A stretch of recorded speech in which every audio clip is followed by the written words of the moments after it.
Well, our reading here, aggregate output, prices, and economic growth is action-packed. It's a bit of a challenging reading. I think we've got 14 learning outcome statements here. We'll cover it with about 40 slides, but as I say, some of the material is kind of challenging. We'll start out defining some of the measures of aggregate output and then look at a model. Really was built off something Keynes wrote as interpreted by Hicks, this ISLM curves, as a way of generating the aggregate demand curve, which is what we're really after.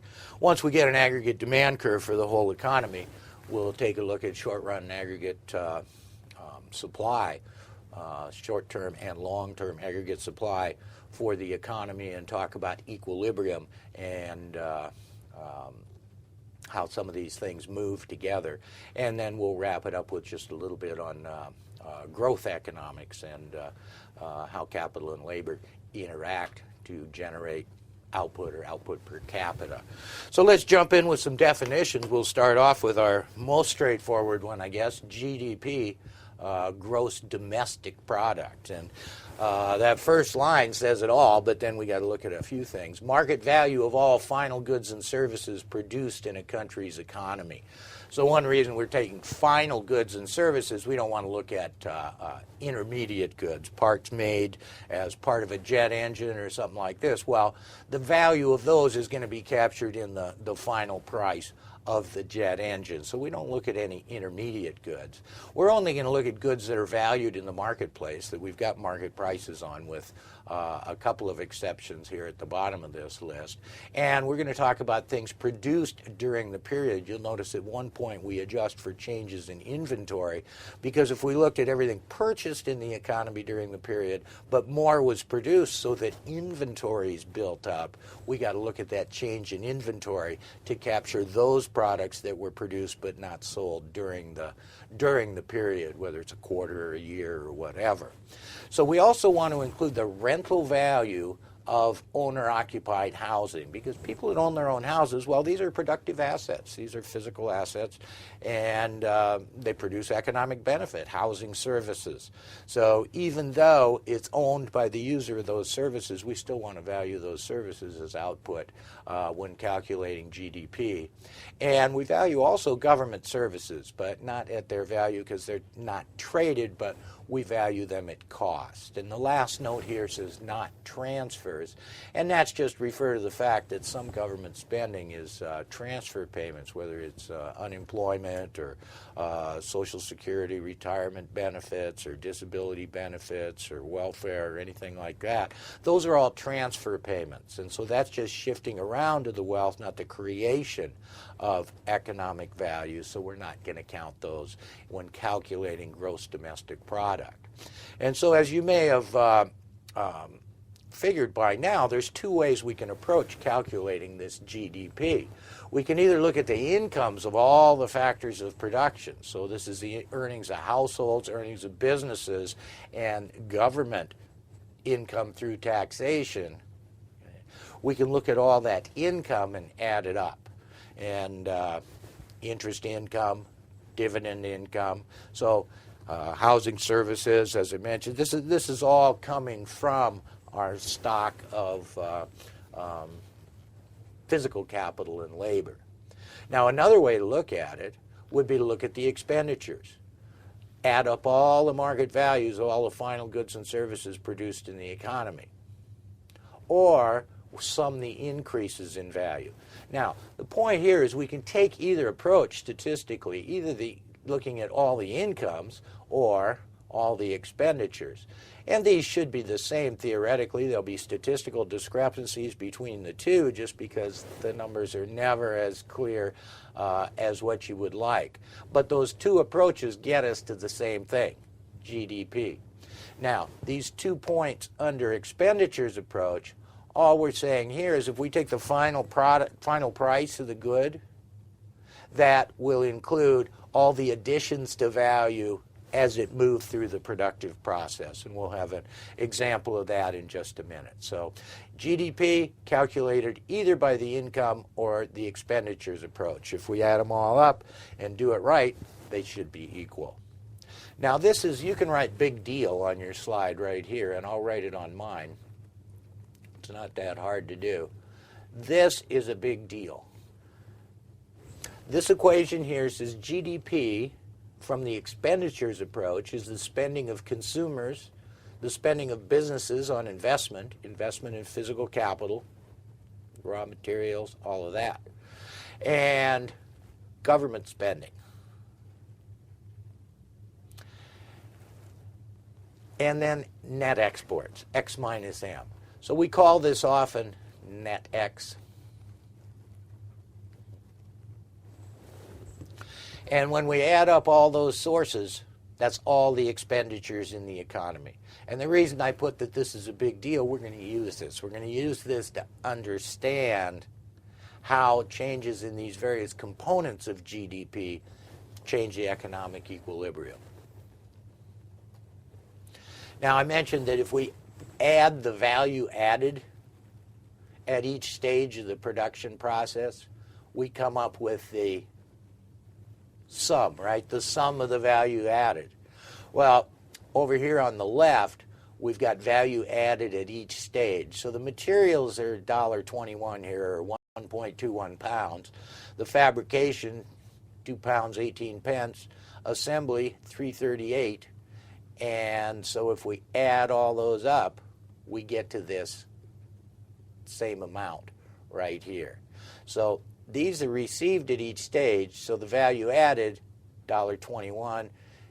In the first stage, 97 cents. The difference between these. And the difference between these is 120. And then to get to the final consumer, we get up to 176. So I didn't mean to say we summed the left-hand column. Those are all the values of the goods as we're moving through the production process. If we add up the value added on the right-hand side, we get that same amount. So 2 ways to get to the same number. Okay, now let's look at nominal versus real GDP. When we talk about nominal GDP, we're talking about in dollars or in yen or whatever the currency units are. And we said, well, it's the final goods of all final goods, their prices times their quantities. So that's simply what we have here. Sum up the quantity times the price for everything produced in the economy over that period, or all final goods and services produced in the economy over that period, and add them up. So that's nominal GDP. But because of inflation, that might be growing even if the real output, the quantity of goods and services being produced in the economy, has not increased. If we have 3% a year inflation, then nominal GDP would go up 3% a year, even if we produced exactly the same goods and services as the prior period. So that's not the measure we want. We want real GDP. Well, real GDP tries to answer the question of how much more stuff was produced, not how much more dollar value or euro value was produced. And real GDP has to be measured relative to some base period. So you pick a base period and then say, okay, compared to that period, how much more or less stuff was produced in the economy? And so the way we do this calculation is we use the prices from the base year. So if we're looking at 2012 and we want to see the real growth from 2007, let's see, 8, 9, 10, 11, 12. Yeah, that's 5 years of growth there. And so what we would do is use the 2007 prices on the 2012 output mix. So we haven't got any inflation in there now. And so the real output we can measure that way using base year prices. And then that allows us to calculate something called the GDP deflator. Now this is an index number like the CPI number. We multiply it by 100, and in the base period it's set equal to 100. Because in the base period, nominal GDP and real GDP, in reference to what I was talking about on the last slide, right? If we have nominal GDP and we have real GDP both using 2007 prices, then that ratio is just 1 to start with. So the GDP deflator starts out at 100 in the base year. Now in this example here, we use base year 5 years ago, and our deflator is 112.3, 112.3. Well, since we've multiplied it by 100, all that's telling us is that prices overall, at least according to this measure, have gone up 12.3% over that 5-year period. So how would we use that? Well, if we were given nominal GDP for 2012, and we've got this GDP deflator of 112.3 over this period 2007-2012, we just divide that by 100, right? So if this measure of inflation says prices are up 12.3% over that 5-year period, we can use nominal GDP, even if it's not for the whole economy. We might even have sectors where we think this deflator is an adequate measure of the price changes over time. Well, we would just end up dividing by 1 plus 12.3%. So it's just that index number divided by 100. That's what we divide by to get real GDP from nominal GDP. Well, we're going to define a couple more types of income. Now, GDP is our best measure of economic activity in an economy, in a country. But we also have use for some other measures here. Now, GDP, it says here, equals national income plus capital consumption allowance plus statistical discrepancy. Well, the statistical discrepancy is just because if we calculate it different ways, we're going to get different numbers. So don't worry too much about that. But you should understand what this capital consumption allowance is. So it's stuff that was produced that went to replace physical assets that were used up in the production process. So I think here we've got capital consumption allowance is the output that goes to replace the capital stock that's wearing out. So it's similar to the idea of at least economic depreciation of physical productive capital goods. So if we to calculate this national income, we start with employees' wages and benefits. Okay, we're looking at the income side now. Corporate and government profits pre-tax, interest income, unincorporated business owners' income. Well, if we have a corporation, we've got corporate profits, okay? If we've got a government enterprise, there may be profits made on that. Well, we want to include that here, but some businesses aren't incorporated. Could be a sole proprietorship or a partnership. Well, we want the business owner's income there, too. I mean, a business owner may pay himself or herself wages, and that would be up in employee wages and benefits. But the business owner also gets the residual income to the extent that there's profits beyond wages, and we want to include that too. We want to include rents in there, and we want to add indirect business taxes and subtract subsidies, because these taxes and subsidies are included in the in final prices.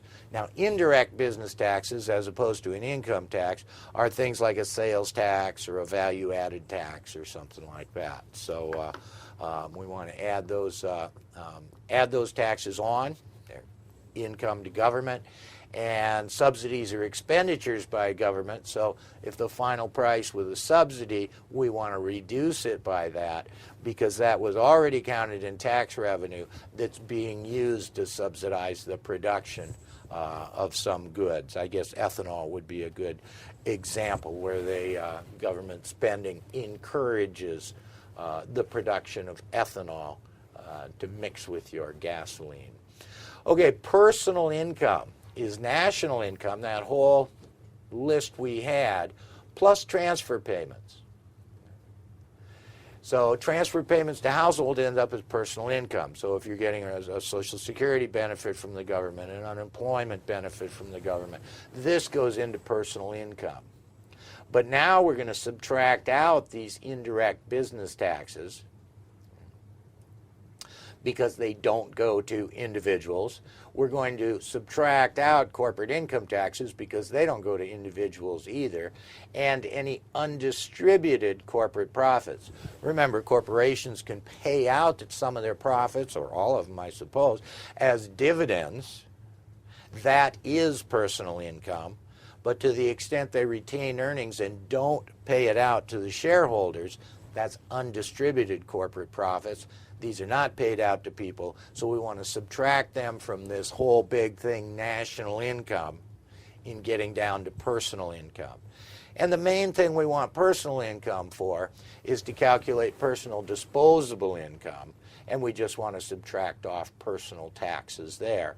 So it's the after-tax income of the population. Well, the reason we like that, it's a good indicator of consumer spending. When disposable incomes are going up, people spend more. When they're going down, they spend less. So that's why it's a pretty good indicator and something that economists like to watch, especially those that are trying to predict changes in overall GDP. So remember the big deal relationship here? GDP equals consumer spending plus business spending on investment plus government plus net exports. Exports minus imports. That's our expenditures approach. From the total income approach, we've got taxes rather than government spending. We've got savings by consumers, and we've got consumer spending. So, of all the GDP, what do people do with it? Well, they either consume with it, or they save it, or they send it off to the government in the form of taxes. So we're going to take these two and we're going to put them together and cross out those C's are going to cancel out. We subtract that from both sides, and this is what we end up with. We do just a little bit of rearrangement on this and end up with this right here. So this is kind of a big deal too. We'll see this in a couple of forms. So let me just go over what that tells us. It says that savings equal business investment spending. And I think I said earlier something about raw materials with relation to investment spending, and I didn't mean to. So I take that all back. This is spending by businesses on physical goods for production, their capital stock. And then we put those other four terms in parentheses. So we've got G minus T. What's that? Well, that's government spending minus the taxes they take in. And so government spending minus the taxes they take in, that's the federal budget deficit. At least when it's positive it is, because spending is greater than taxes. And that's usually the situation. We saw a surplus in the U.S. briefly many years ago, maybe 2002. And since then, it's been deficit spending around the world. So that's the federal deficit, and then exports minus imports, that's net exports. So we're saying that savings can go in a number of places, but it's a fixed number of places. It either goes for business investment, or it goes to buy government bonds to fund the deficit, or it could go to fund this exports over imports. So there is that other big deal relationship that we're going to see. Savings equals investment plus fiscal balance plus trade balance. Okay?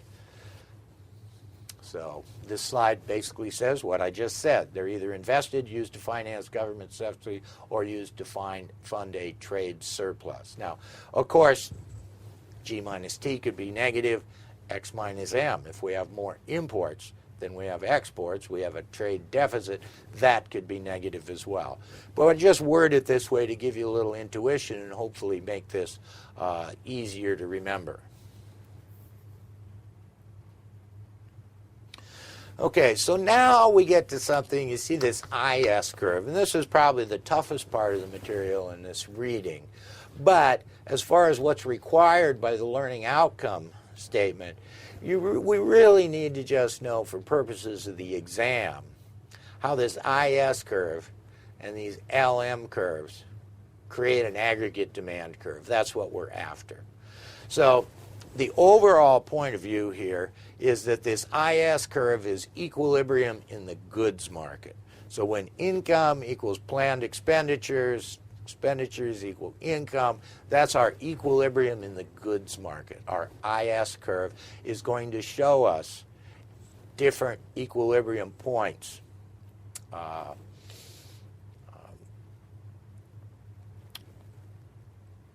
across the economy in the goods market. The LM curve we're going to look at is the liquidity money curve. That's equilibrium in the money market. And so we've got equilibrium in the goods market, equilibrium in the money market, and then we're going to see where they cross, and that's an overall equilibrium in both markets. So let's take a look at this IS curve first. Increase in income increases savings more than it increases investment. So savings minus investment is a positive number. It's going to increase with income. So this part right here increases with income. Now, increase in income decreases the fiscal deficit. Why is that? Because tax revenues go up. Higher the income, more people paying taxes. We hold G constant, and we see that fiscal deficit, okay, is decreased, and exports minus imports, if we look at that whole term and say that's decreasing as well. Okay. So now we've got the left-hand side that goes up with income and the right-hand side that goes down with income. So how are we going to maintain this when incomes change? Well, to derive this IS curve, and again, this is not strictly required by the learning outcome statement, but it's in the curriculum materials, and it gives you an idea where this, where these come from. So we did that. We got this relationship here for one particular interest rate, a real interest rate of 5%. And so we've plotted this S minus I, savings minus investment, versus real aggregate income in the society, in the economy. And so here is our equilibrium. This amount of aggregate income, this is probably animated anyway, so I'll do it that way. Oops.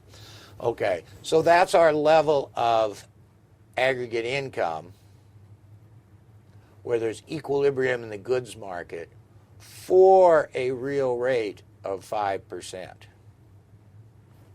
So that's one equilibrium point for a real rate of return of 5%. Now, if we increase this real interest rate of 5%, and hold these constant, investment has to decrease, right? Real interest rates go up, businesses find less profitable opportunities because their costs of funds is higher. So some projects that looked attractive and profitable don't look so attractive and profitable when your costs of money to fund those goes up. But savings must also decrease. Well, that's a problem, because when income goes up, savings goes up. But when real interest rates go up, savings goes up as well. So the only way we can maintain this balance, okay, after an increase in the real interest rate is for equilibrium income to decrease. Well, this is a long way around to telling us that at a higher real rate, our equilibrium is going to be at a lower level of aggregate income. And then we can also look at a lower interest rate and see that our equilibrium level of real output would be higher with a lower real rate. So now what are we describing? Remember, we're trying to derive this IS curve that shows the relationship, in this case, between real interest rates and aggregate output. So now we have three values we've plotted here. We plotted the value of aggregate income. So here's our pairs, right? Aggregate income at equilibrium for each level of real interest rates. And once we have that done, we come up with this IS curve. So we plot those real interest rates on the y-axis. We plot the corresponding levels of aggregate income on the x-axis, get our points, hook them together, and that's our IS curve or line. Now, if that derivation wasn't too much fun for you, and I can't imagine that it is, your takeaway here is that the IS curve slopes downward. In the goods market, lower real interest rate leads to higher real income. So that's not a hard story to remember. Lower real interest rates spur economic activity in the goods market. So that's our IS curve. So now we need to talk about our LM curve. We need to talk about equilibrium in the money market. We're going to define the real money supply as just the nominal money supply, M, divided by the price level, right? So at higher prices, if we keep the nominal money supply constant, the real money supply falls as prices increase. And we think money demand is essentially a function of two things: real interest rate and incomes. When incomes are up, people want to hold more money. They want to hold more money for transactions purposes primarily. Now, real rates is the cost of holding money. The important thing to think about here is think of money as being non-interest bearing, and then think of bonds over here where you earn interest. Well, you need spendable money. What's the cost of that? Well, the cost of having that money around, that non-interest bearing money, is the interest you could have earned by investing in bonds. A little simplistic, but it works for our purposes here. So when real rates go up, the opportunity cost of holding money goes up. And when that cost goes up, quantity demanded decreases, just like for any other good. The cost of holding real money balances goes up. People are going to hold less in equilibrium. On the other hand, the other argument in our function, y, or income, is positively related to money demand. Higher incomes, higher money demand. Now, so we see higher real interest rates. We're going to have higher incomes. Now remember, on the IS curve, we just did the opposite. But here in the money market, we're saying, look, interest rates go up, quantity demanded of money goes down. In order to get that quantity demanded back up to whatever the quantity available in the economy is, incomes are going to have to rise. So just as we had a fairly complex argument for the slope of the IS curve, that's our fairly difficult explanation. And don't feel bad, these IS and LM curve models have been driving economics students crazy for the last 60-some years. But I think we can understand what's going on here. So now we got with that relationship, we said, well, incomes have to go up at higher interest rates in order to preserve equilibrium in the money market. So these are all equilibrium points in the money market, okay, for different real interest rates. So since the LM curve slopes up and the IS curve slopes down, we get an equilibrium here.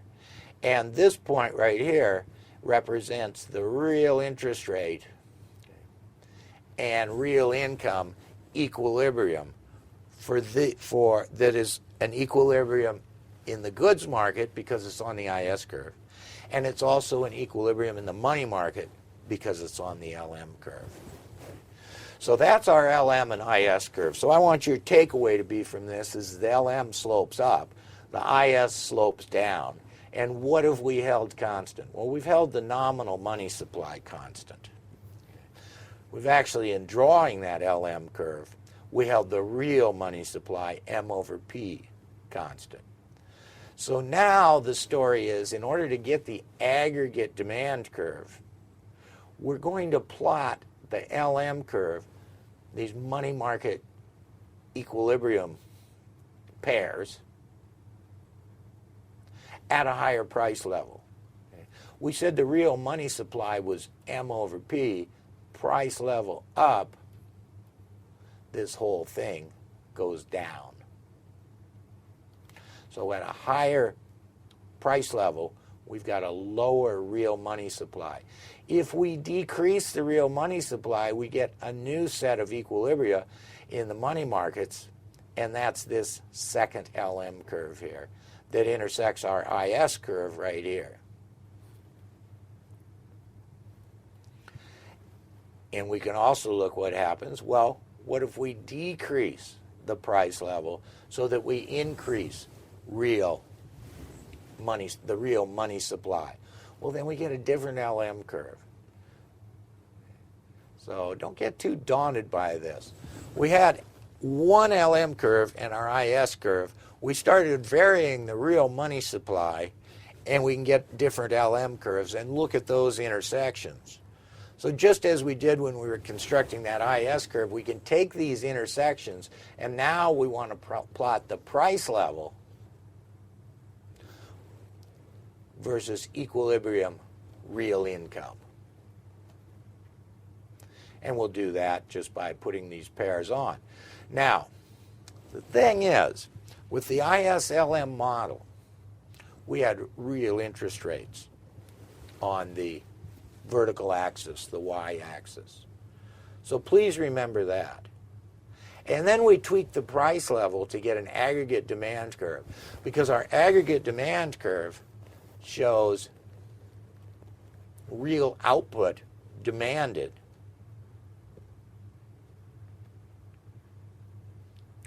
at different price levels. I'll spend just a little more time on that one, okay? So that is a long way around. So I don't want you to get too confused about that ISLM. If you can remember so far, the IS curve shows the equilibria in the goods market.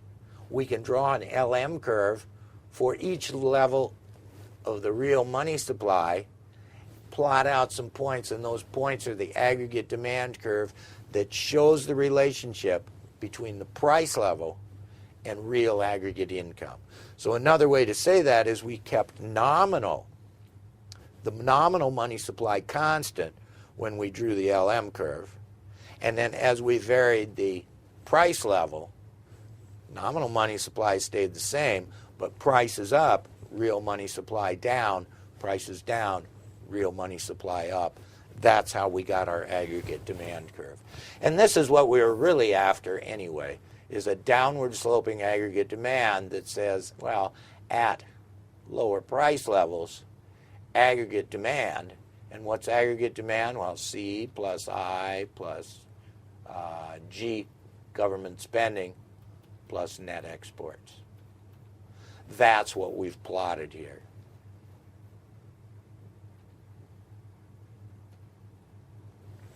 So now we've got an aggregate demand curve for the whole economy. Now we need an aggregate supply curve. Well, we're going to define aggregate supply curve over 3 time horizons. In the very short run, aggregate supply doesn't change. Input quantities are fixed. Well, we're not concerned with the very short run. We're concerned with the short run and the long run.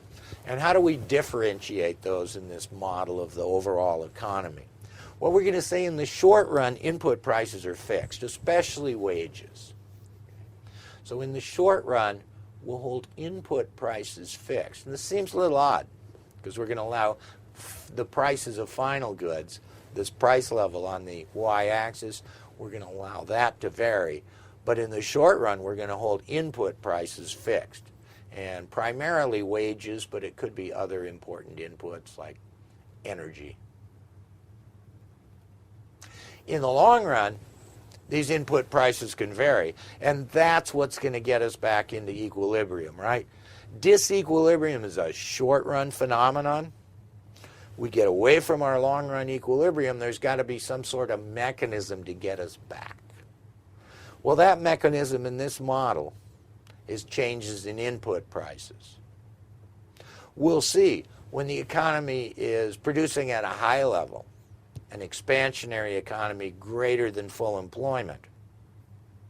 This is going to put upward pressure on input prices.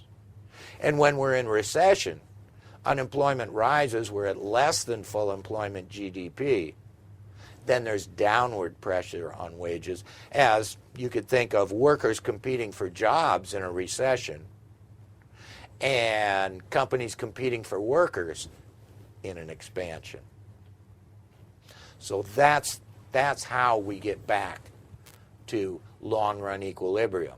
Because in the long run, aggregate supply is fixed. We'll draw it as vertical, right? Perfectly inelastic. Because when we talk about full employment or potential real GDP, this aggregate supply depends on the amount and the quality of labor available in the economy, the capital stock that they have to work with, and at any point in time, the technology that's used to convert these other resources into final goods and services. So this is, if we had two big deal equations, this is our big deal graph here.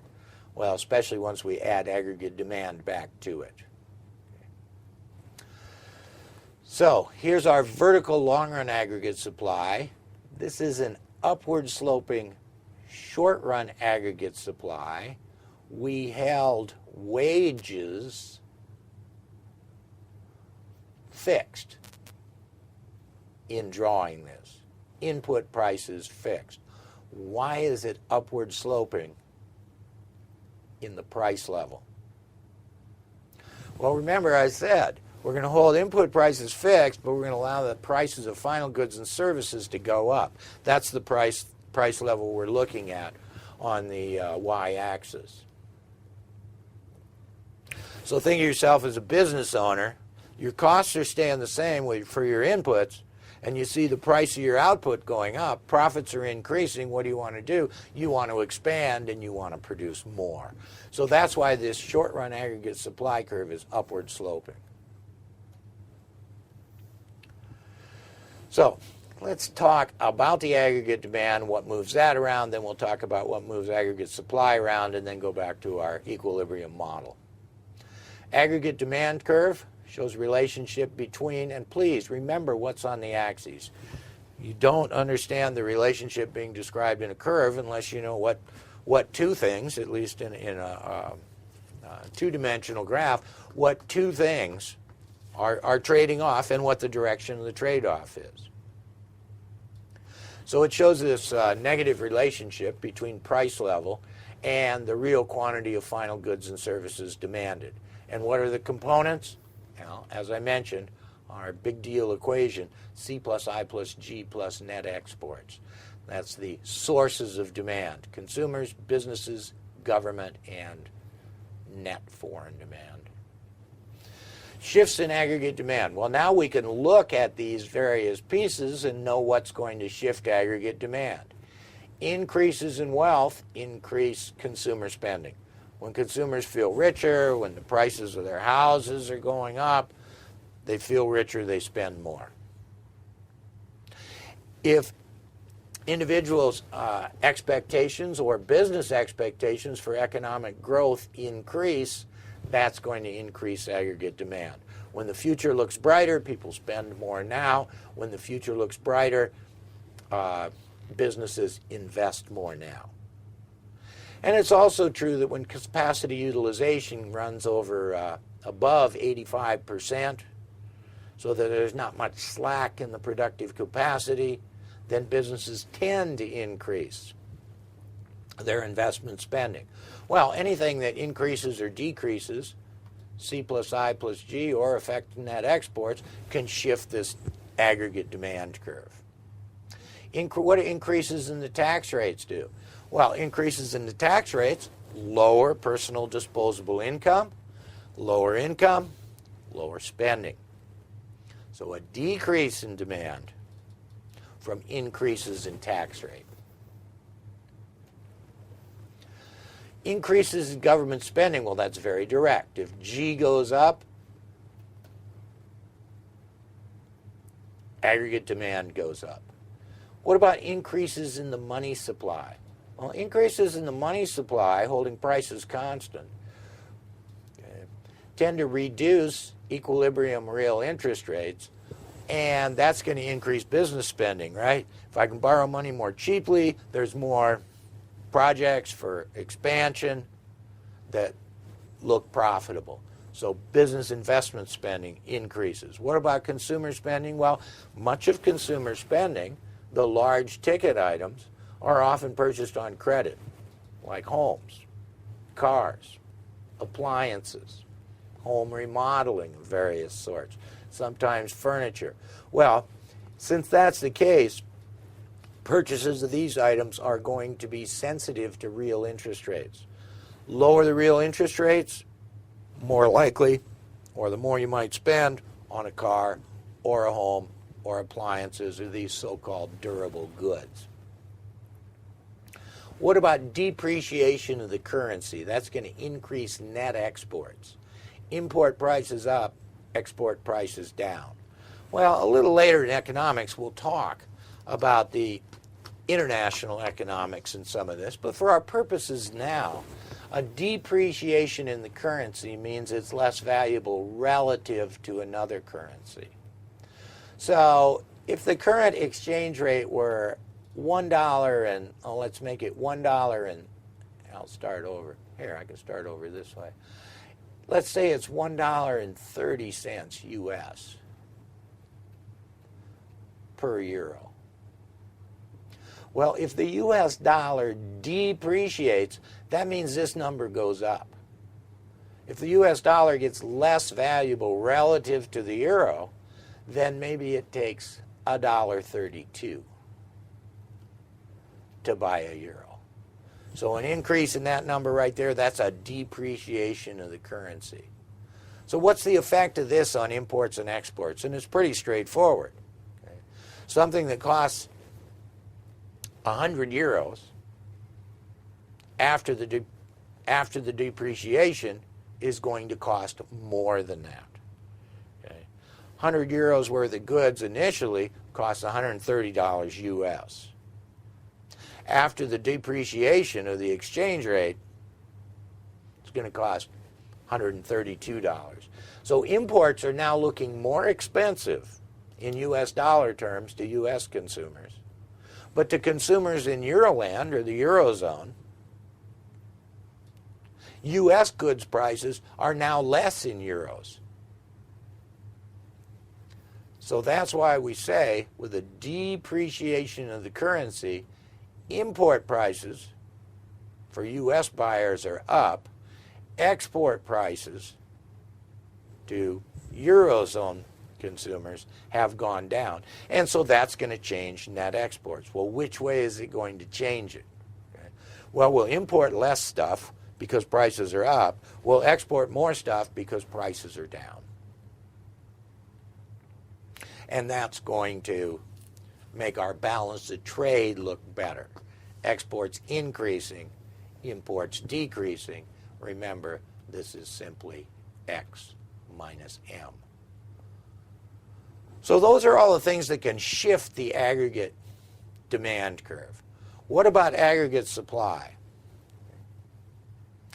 Well, a decrease in input prices is going to increase short-run aggregate supply, An increase in wages and other input prices is going to decrease it. Remember, I said that's our mechanism for getting back to long-run equilibrium. And we said improved expectations about the future drive businesses to plan to produce more. Decreases in business taxes make the business more profitable. They want to expand. Increases in business subsidies certainly would make a business want to expand and want to sell more. If the government says, you know those things you're selling? Yeah, we'll give you $10 every time you sell one. We say, well, great. I can lower my price and sell more and make more profits. Okay. And currency appreciation that reduces the cost of imported inputs. So say we held the dollar price of oil constant I said this wrong. Say we've got oil priced in euros, okay, and the U.S. dollar appreciates relative to the euro, then that input is less expensive in dollar terms, and as with decreasing the cost of any input, that's going to increase short-run aggregate supply. Now, what about long-run aggregate supply? Well, these are the same factors that grow an economy. If we have an increase in labor supply, we got more labor, same capital stock, we can have more output. If we have increased availability of natural resources, that can shift long-run aggregate supply. More physical capital, as we build up more physical capital over time, that can increase the full employment rate of GDP, the amount of long-run aggregate supply. And not just labor numbers, but with more education, more skills, more training, more experience, the labor force gets more valuable. We call this additional value human capital. And when we have more of that, we can produce more goods and services with the same capital stock.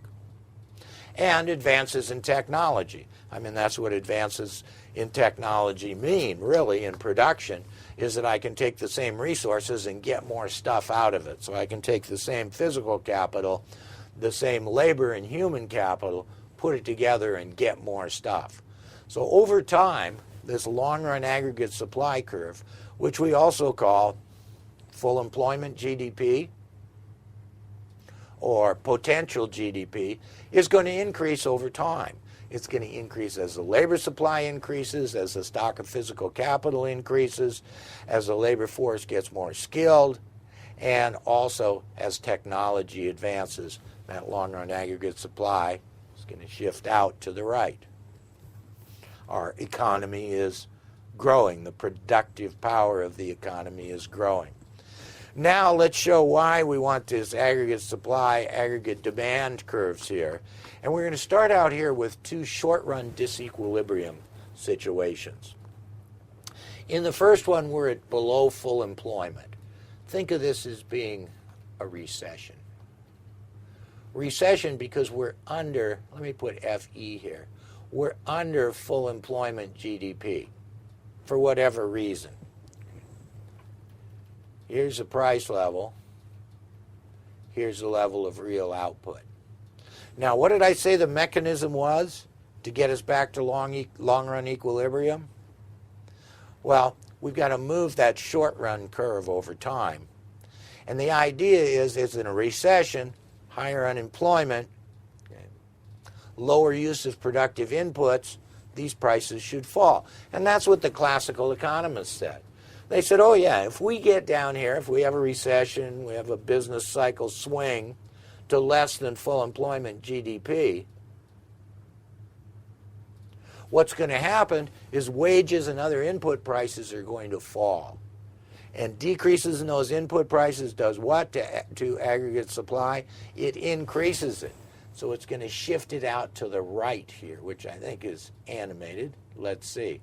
Start out there. Get downward wage pressure,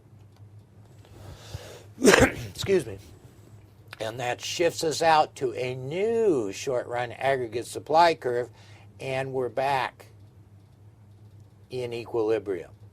So let's look at what that movement was again.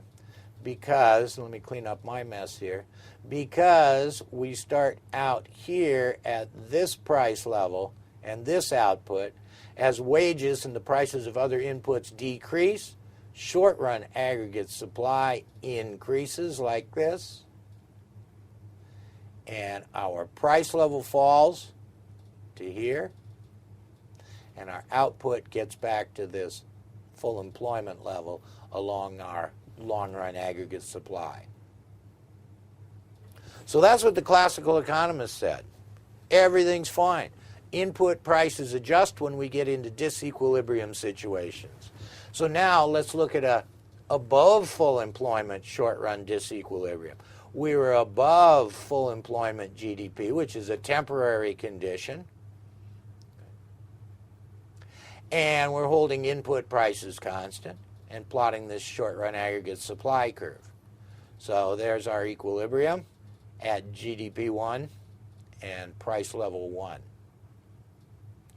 So now we're looking at an expansionary economy. And as we get to over full employment, we're going to have upward pressure on wages and other inputs as companies compete for them. When the economy is growing very rapidly, economic activity is growing rapidly, there's more demand for oil, there's more demand for electricity, there's more demand for labor. As these prices rise, what happens to short-run aggregate supply? Well, when input prices rise, it's going to decrease, and we'll see that as a shift to the left on this, which gets us back. So prices went up, and output went down, and we're back on long-run aggregate supply in long-run equilibrium. So that's an important story we're going to use when we talk about monetary and fiscal policy. At over full employment, we've got inflation, input prices go up, short-run aggregate supply decreases, the economy calms down, and we get back to full employment equilibrium. On the other hand, with a recession over here, we had downward pressure on wages and other input prices, which shifted aggregate demand this way as those prices fell and got us back to here. So the price level went up over here as we returned to equilibrium. Price level went down over here. So now we're going to start out at long-run equilibrium. Everything's in great shape here. We're on short-run aggregate supply curve, input prices in equilibrium. We've got a determined price level, and we've got our full employment level of GDP. Now, what happens if something increases aggregate demand? Well, what could do that? Well, we went through a list of that. Okay, better expectations about the future, people feeling wealthier, okay, that whole list of things, increase in government spending. So what happens if we start at equilibrium, and let's say they increase government spending? Say we're going to grow this economy, we're going to increase government spending, deficit spending. So that shifts this aggregate demand curve out like that. Well, what does our equilibrium do? Well, we move along the short-run aggregate supply curve. There's no reason to move that. And now what do we have? Well, we've got upward pressure on wages and other input prices. That upward pressure that increases those input prices reduces short-run aggregate supply, as you saw on the graph. It shifts back. These input prices rise, wages rise, until we're back on long-run equilibrium. But I want you to see the overall effects. If you let me please go backwards here. Starting out at equilibrium, if the government increases aggregate demand through either fiscal or monetary policy, shifts it out like that, the price level rose, didn't it? And in the short run, we got an increase in output. But what happens in the long run? Well, Remember what determines long-run aggregate supply. It's the capital stock, it's human capital, it's labor and technology. Well, none of that has been affected by the government or monetary authorities trying to shift this aggregate demand curve out.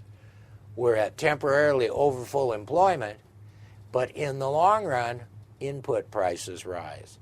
When input prices rise because of competition for inputs at over full employment, it shifts this short-run aggregate supply curve to the left.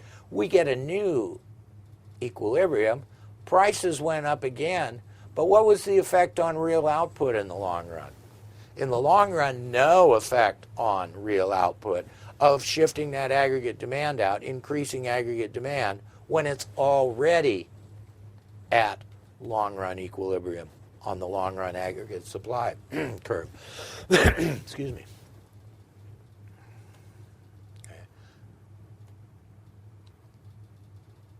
What happens if aggregate demand decreases? Well, remember the story of the classical economists is whatever the reason for this decrease in aggregate demand, this puts downward pressure on prices. So initially our move from here to here decreases the price level in the short run and decreases GDP in the short run. And now we're going to get a similar in the long run. Input prices fall. Short run aggregate supply shifts out to the right, increases as money wages fall. Prices fell again, the price level fell again, but we got right back to where we started on long run aggregate supply at full employment. So that's the equilibrating mechanism. Gets us, it's changes in these input prices. And remember, this price level here is the price of output. What we're fooling around here with is the price level for inputs. And we've said those stay the same in the short run, but adjust in the long run. So those are important points to remember when we get to monetary and fiscal policy. And stagflation here, well, stagflation, that's just two words put together, right? Stagnation and inflation. And stagflation says, well, the economy is, growth-wise, is doing poorly, but we still have inflation. So it's just like we saw in that last slide, some decrease in aggregate demand, aggregate supply, a supply shock. We start here, and a supply shock decreases short-run aggregate supply. Like an oil embargo, a sharp increase in the price of one productive input, something like this. That shifts back this, we get to under full employment, but there's also been an increase in the price level. So decrease in economic output, unemployment is rising, and yet the price level is rising as well. Well, if the government steps in, and the monetary authorities or the government say, you know what we've got to do is we've got to increase aggregate demand. We've got to get back to long-run aggregate supply like, say, before the election. And so if they do that, if they attempt to move aggregate supply up like this, what's the effect of that? Well, that can get us back to long-run aggregate supply, back to full employment GDP here, but it increases the price level again. So let's look at our notes on the right-hand side. Price level will rise to P1, output declines to GDP1. That was our first move. The government can address inflation by trying to cool the economy down. They can address recession by trying to heat the economy up, but they don't have any tool that's going to reduce inflation and increase economic activity. And it can take a long and difficult time for wages and input prices to fall. The classical economists said, oh, yeah, they'll fall pretty quickly and we'll get right back to long-run equilibrium. Well, it turned out not to be the case, especially during the Great Depression in the U.S.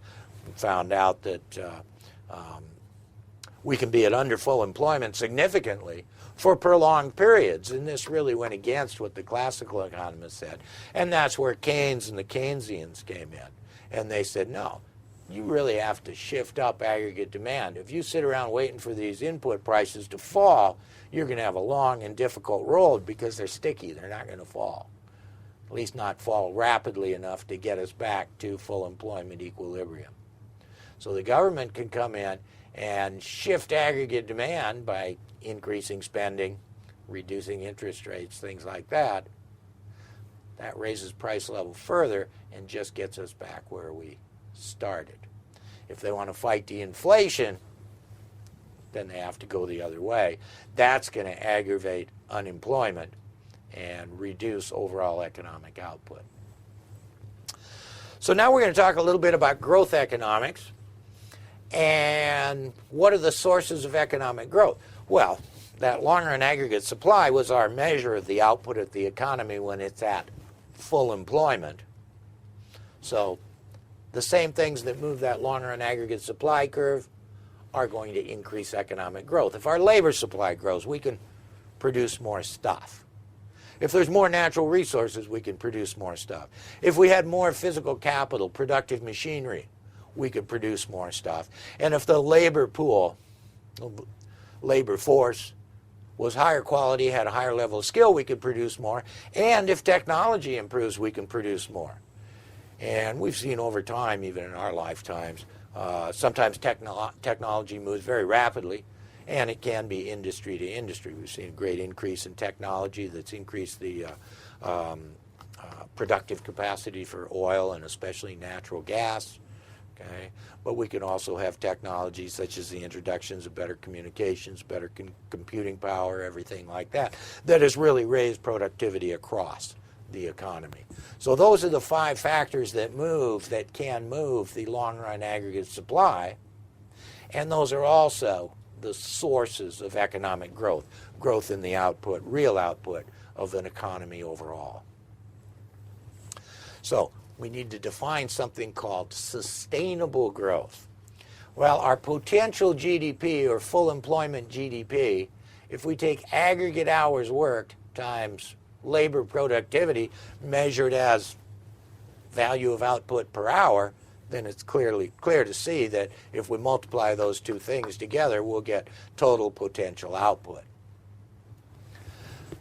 This is going to grow from growth in the labor force and growth in labor productivity. Now, we talked about growth in capital, but now we've captured that in labor productivity. Because if you take a day of labor and give that worker more capital to work with, it's going to be more productive. Now, long-term equity returns, returning to finance from economics just briefly, long-term equity returns are dependent on sustainable growth.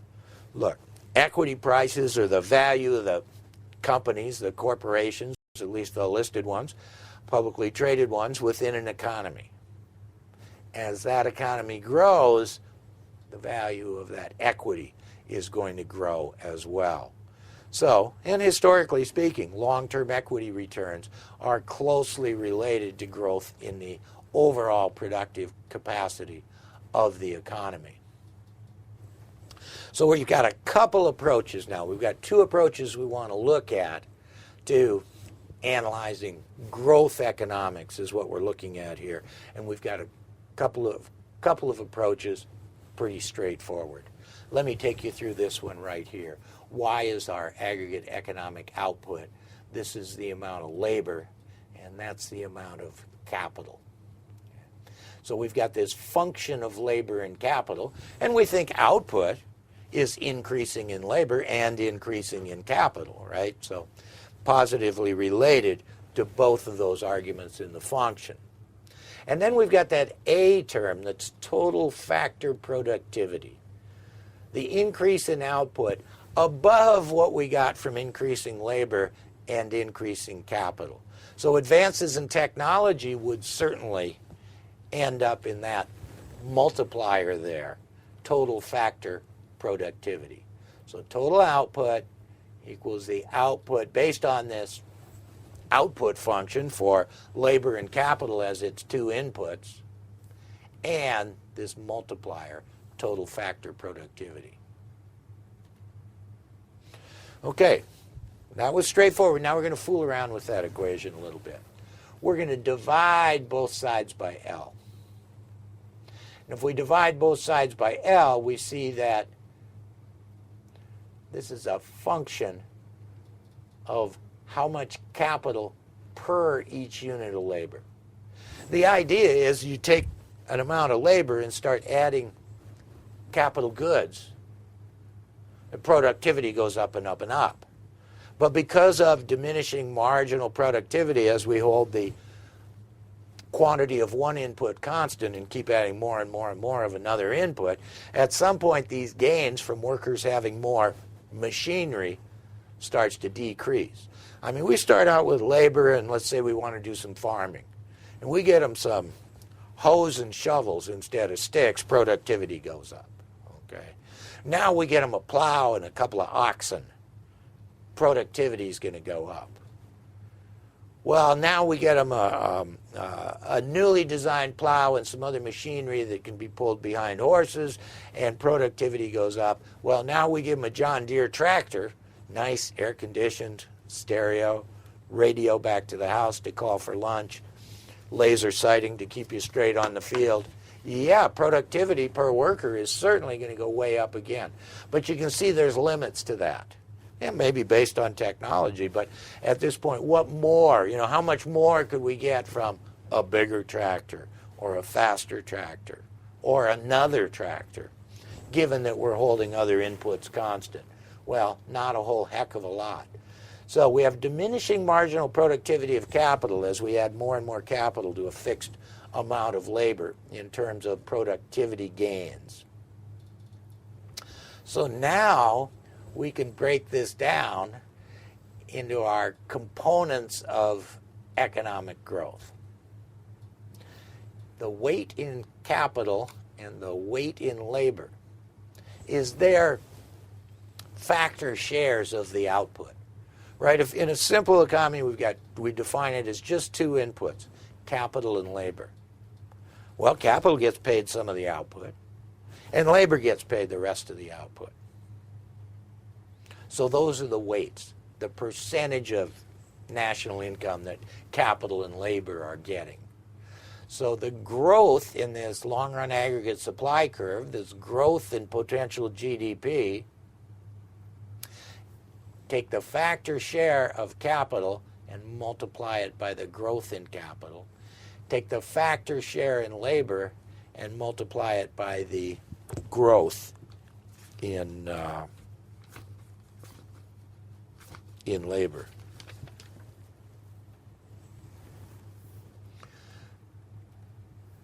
Now let's look at a per capita growth model. That's a measure that many economies use, right? Because if we go back here we're talking just about potential GDP. And we say, well, there's a growth in the labor supply. Well, what if a country doubles its labor supply and increases full employment GDP by 50%? Well, individually, people in the economy are worse off. So that's the reason we want to look at output per capita. That's a good measure, an often used measure of economic progress. So we say, well, in that dividing everything by L, that's one way to approach it. Growth in per capita potential GDP, take the growth in technology and add to it the growth in the capital to labor ratio.